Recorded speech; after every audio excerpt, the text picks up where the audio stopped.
The first question, in Australia, the Muslims suffer the same sickness as the Muslims in the Arab world, oppressive and corrupt leadership. Before I even go into this question, I don't believe this hype about everything that's wrong with the Muslims is because of corrupt Muslim leaders. That's not correct. Because the leaders themselves are the leaders of weak, divided, and corrupt people. You see, when the people were the best, they had the best leaders. When the people become the worst, they get the worst leaders. And in most cases, when people point at leaders, they're only jealous because they want to be there, and when they get there, they'll do the same thing. We want better leaders. But I say to you brothers who have this talking, if you become better fathers, you become better neighbors, you become better co-workers, you become better colleagues, you become better people and examples for the Muslims as an individual, change your own behavior, and you'll find that your family will change. Your neighborhood will change.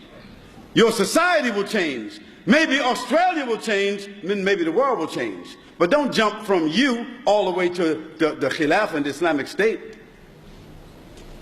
Because the house is not built that way. We don't suspend the chandelier in the sky and then after that build the foundation.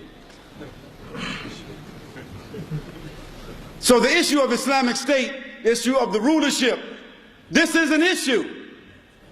But we don't talk about that issue before we discuss the issue of behavior. It is the behavior of Muslims themselves that have brought us to this condition. The behavior of you and me. You see?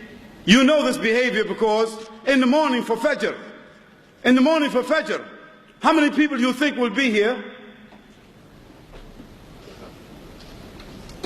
Are there 100 people here praying Fajr? Are there 50? Alhamdulillah. And there are 400,000 Muslims in Sydney? So, brothers and sisters, let's be very clear and fair about this. Let's first blame ourselves. Let's do what the Prophet Yunus alayhi salam did when he was swallowed by the big fish. He said what? La ilaha illa anta subhanaka inni kuntu min al-dhalimin. I'm the one that's to blame.